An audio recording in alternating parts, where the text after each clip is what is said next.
What's up, guys? Welcome back to the channel, The Man Welding. Today, I want to talk about why I've quit every welding job I've ever had except for one. Now, for some context, guys, I've been welding full time professionally for close to 9 years now. And in that time, I've held 8 different welding jobs. So let's get into it. I want to discuss what those jobs were, how much money I was making, what I was doing there, and why I eventually ended up quitting. Now, the first job on that list was my very first welding job ever, and that was for a company called Metal Fabrication and Sales of Tallahassee. Now, that company was a great first job for me because we did a little bit of everything. Now, they hired me at a starting wage of $11 an hour. And we worked on a little bit of everything. We did custom fabrication, we did repair work, we did structural steel, we did ornamental aluminum, and we did mobile welding, we did mobile repair. I did a lot of installation of some of the jobs, so it was a great job to cut my teeth in the industry. I got exposed to a whole lot. I learned a whole lot. I got to do lots of different welding processes, MIG welding, TIG welding, stick welding, flux core welding, welding out of a suitcase, doing all that different stuff. So it was great, and I ended up staying with that company for close to 2 years. And by the end of my time there, I was making $15 an hour, which at the time was the most money I'd ever made, and it felt like a fair wage. And the reason I ended up quitting that job is because I was moving away from Tallahassee. So it was as simple as that, guys. I wasn't going to be living there, so I couldn't be working there. And that brings me to my next job. Now, this was for a company called Evolution Trailer Technologies. And I got this job when I first moved to Fort Myers, and it was my first full-time, fully TIG welding position. Now, all I was hired to do there was to TIG weld aluminum. Now, Evolution Trailer Technologies, we built really large, all aluminum boat trailers, most of which were contracted to the Coast Guard or the Navy or just really high-end boat companies like Nortec and stuff like that. And that was a good job. This was my first job where I was the only TIG welder, and I got to do all the TIG welding. So I really got to grow my skill set there. And I took a pretty big pay jump up to $20 an hour. And that started a trend of making $20 an hour, as you'll see. So I worked at Evolution for about a year, and eventually I ended up leaving. Now, the reasons that made me leave was basically because at that time, the shop was pretty ghetto. All the tools were like shitty and broken half the time. It was a really ragtag crew, and it just seemed kind of run down and like there wasn't much of a future with the company. Now, I don't say that to disparage them or to imply that they didn't produce a really high quality product, because they did, but the conditions in which we worked, and they just were kind of dingy, and it was just really crappy, and I didn't want to stay there. So I left. And when I left Evolution, I went and got a job for a company called Complete Aluminum. Now, Complete Aluminum was very different. I remember going there, and for my weld test and my interview, I was kind of blown away by how nice this guy's shop was. And he did really high-end work for really high-end clientele. Now, Complete, we mostly did residential, ornamental, and structural aluminum and stainless steel, 85-90% of which was aluminum, right? And that was a cool job. That guy also hired me for $20 an hour, and I only ended up working for him for about 6 months, and there was a few reasons for that. Number one is I was not a W-2 employee. I was getting paid cash under the table. So that was nice for a short while, but it was not sustainable long term. And, on top of that, it was a really long commute. It was like at best 45 minutes, but on a lot of days it took over an hour to get to work and over an hour to get home from work. And I was working long days, so it was the commute was just terrible and it was not sustainable. And there was obviously no benefits, no health insurance, no 401k, nothing like that. So it was good while it lasted, but it was pretty short lived. Like I say, about 6 months. It was a wild ride. We did a lot. I got exposed to a lot. I worked on a lot of really, really high end products. It was a regular occurrence. We were in like $30 million mansions doing work. So it was cool, but it wasn't forever. Like I say, I was also making $20 an hour there. And eventually I quit and I went and I got a job for the next company that I worked at. And that company is Safran Oil Systems. Now, guys, Safran is an aerospace company that manufactures stainless steel oil tanks that are used in the production of airplane engines. So, as you can imagine, it's very high end. I remember going in for the weld test and touring the facility for the first time, and I think it was something like a $15 million facility, and it was just unlike anywhere I had ever worked before, and I was very impressed, and I really wanted the job. And all the people there were really cool and laid back, and the work was really pretty easy. It was all thin gauge stainless. Everything was done on a purge fixture. There was not a huge rush. It was definitely quality over quantity. And I worked with that company for about a year. And really, the catalyst for me leaving that job was when coronavirus hit. So, guys, I was working at Safran in March of 2020, and it was during that time when coronavirus was really ramping up in the United States and everyone was freaking out. So, what ended up happening was the company held a meeting and they told all the employees that they were going to shut down for 2 weeks, and hopefully like during that time coronavirus would just kind of leave and then we could go back to work like normal. Obviously that's not what happened, but so they told us during that 2 weeks that we were going to get paid. And then come to find out what they meant by us getting paid for that time that the company was going to be closed was that they were basically going to pay us with our own money, meaning our paid time off and our vacation time. And if we didn't have enough PTO and vacation to cover those 2 weeks, then they would basically borrow from our future. And to me, I thought that was like a huge slap in the face. I mean, this is a huge company. I think at the time they were like the third biggest aerospace company in the world. And I thought that they could afford to just pay us out of their own profits, which that wasn't the case apparently. So, anyways, after 2 weeks, I get a call from my boss and he says, "Hey, we're going to stay closed a little bit longer. So what we're recommending is everybody just kind of goes on unemployment until we decide it's time to open back up." And I was like, all right, fuck that. I don't want to go on unemployment. So I ended up basically going on the job hunt, and in a very short time later, I found my next job. And that was for a company called Architectural Metals of Southwest Florida.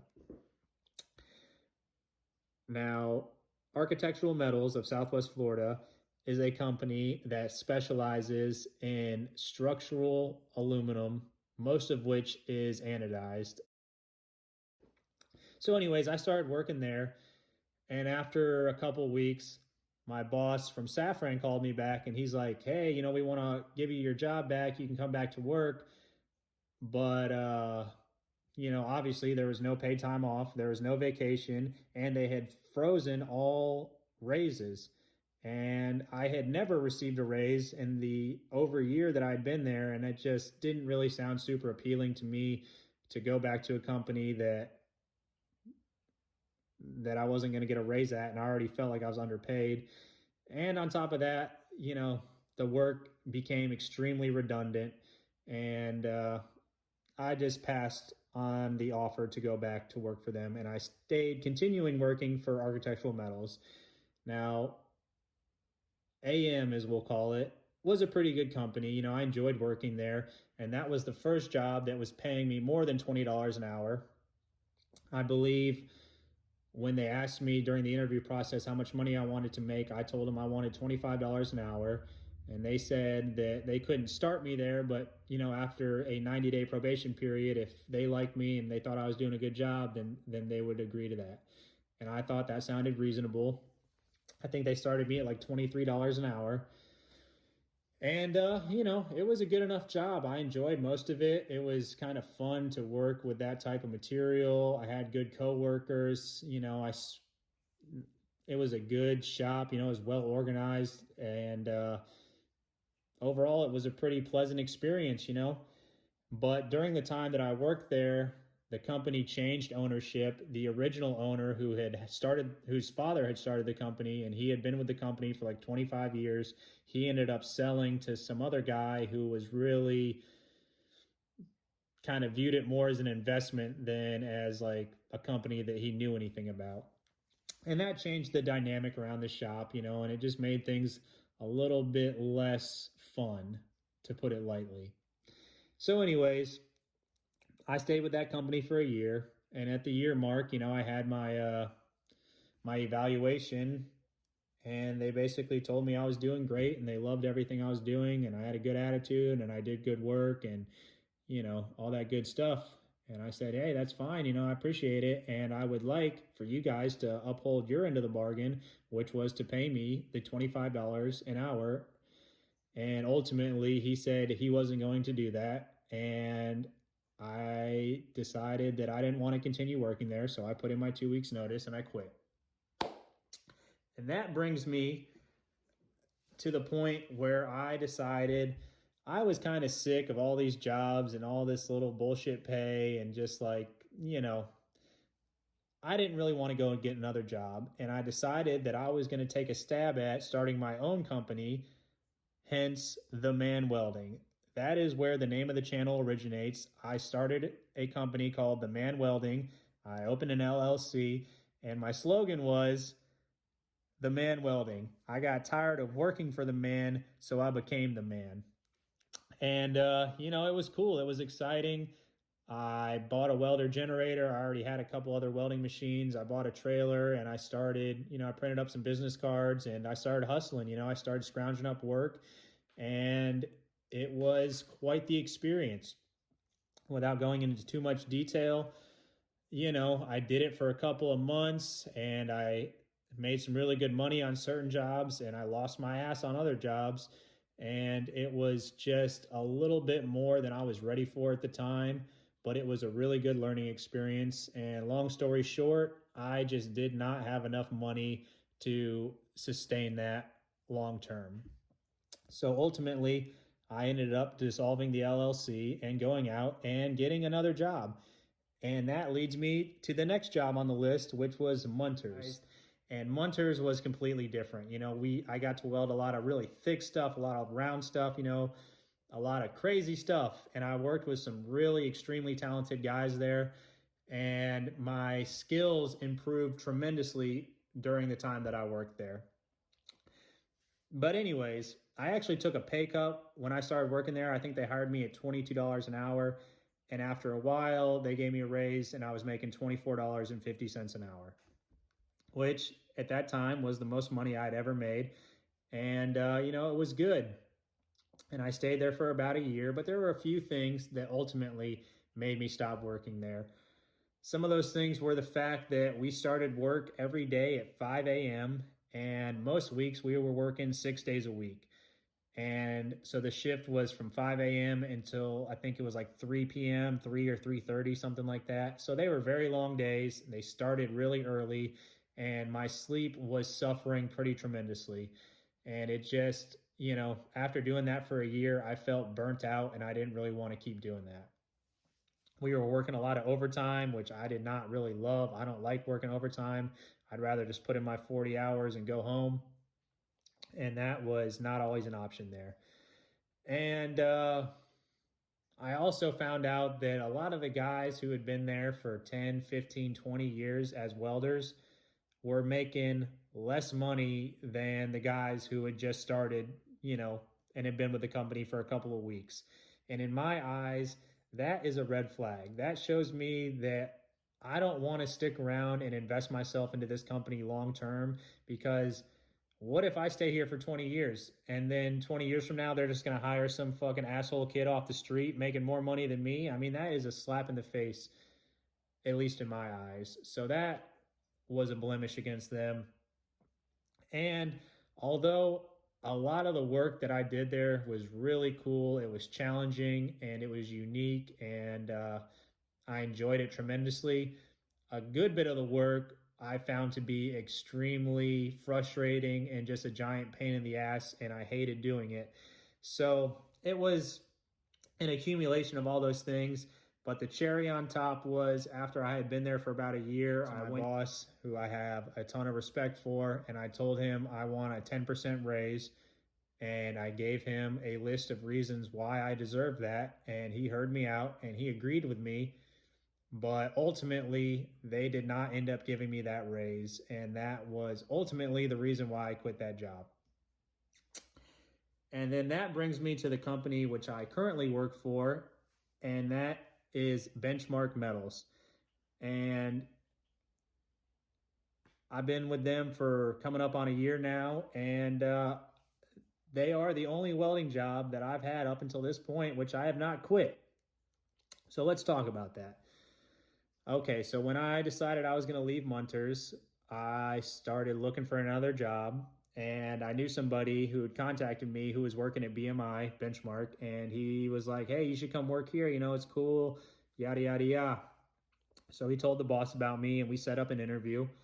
And I went in there, and the two owners of the company, you know, I met with them, both close to my age, and they seemed like really good, genuine, cool guys. And I liked what they had to say, you know, and, but they're a relatively young company, and they have a vision and they have a plan. And, you know, I can look past a rough exterior. So, anyways, some of the things about Benchmark that I appreciate is the fact that not only did they hire me for a fair wage, but in less than a year, I've gotten two more pay raises on top of that initial starting wage. So what that says to me is that they appreciate good work and that they are going to do what is necessary to retain talent.